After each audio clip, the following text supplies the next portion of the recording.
Wait,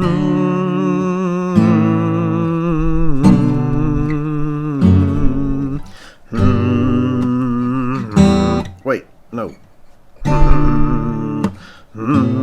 No, wait. What was that chord? B? A? No. Damn it. Jesus and Zelda visit the Gadarenes. Chapter 8 of the Gospel of Matthew includes a vignette in which Jesus and his disciples visit a place called the Gadarenes to preach the gospel.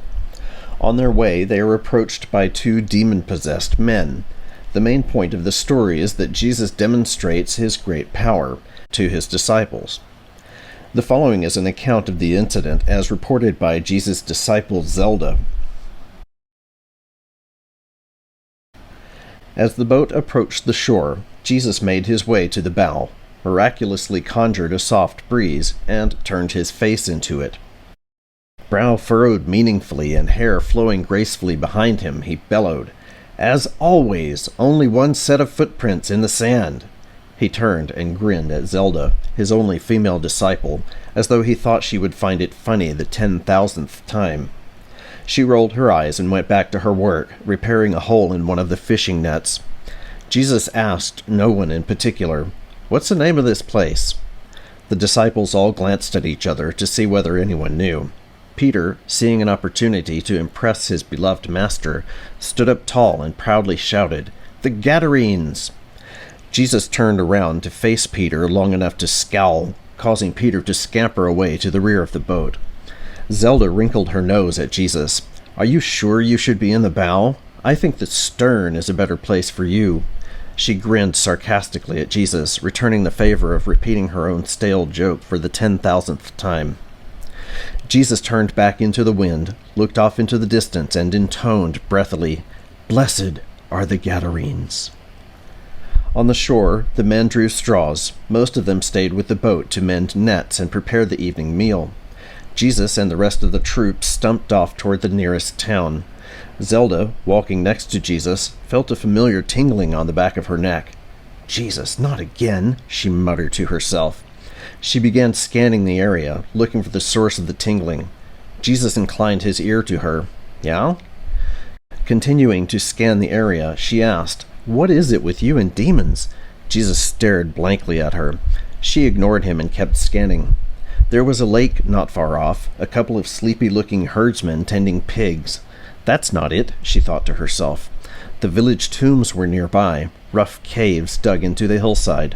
Two figures had just left one of the caves and were now making their way toward the group. "There!" Zelda pointed to the two approaching men, lumbering along with the awkward, unmistakable gait of the demon-possessed. Turning to Jesus, she huffed, "How did they know you were here? Can't you, turn off your homing device or whatever?"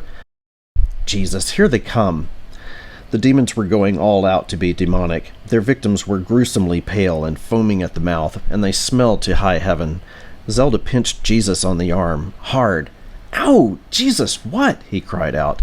"Did you disable their projectile vomiting yet?" "It's my turn to do laundry tonight, and I'm not washing demon barf out of your clothes again." "Yes, I disabled it. Stop pinching me. Jesus, that hurt." The two men approached, hamming up their stiff-limbed comic book zombie movements, making ridiculous faces.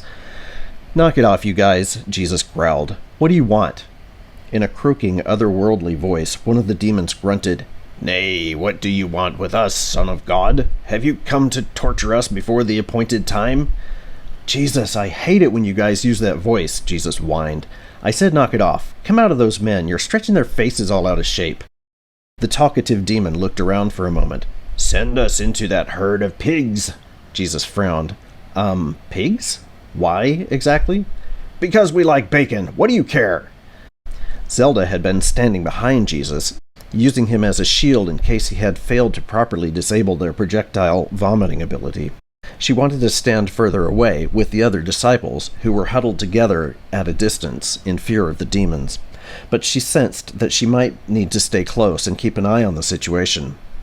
The sky began to darken, though there were no clouds. A deep rumbling sound could be heard, or perhaps felt. It was hard to tell which. Jesus suddenly looked taller than usual, his eyes gleaming.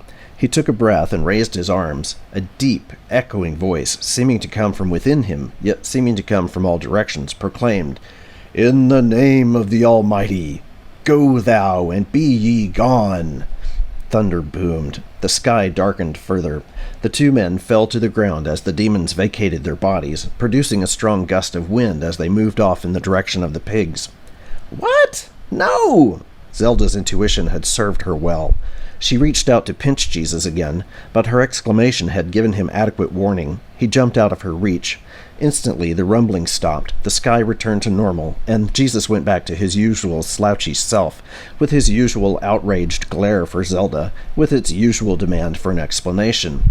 "Jesus!" she yelled. "What are you doing sending demons into livestock? Those pigs belong to someone. You can't just go around destroying people's property." Jesus glared at her. "Jesus, what is it with you? Come back, demons. Let's see what Miss Social Justice has decided for you. All right, my enlightened friend, where shall I send them, such that everyone gets equality?" Then, not quite under his breath, "Damn liberals." She ignored his mutterings. "I don't know. Does it have to be an animal?"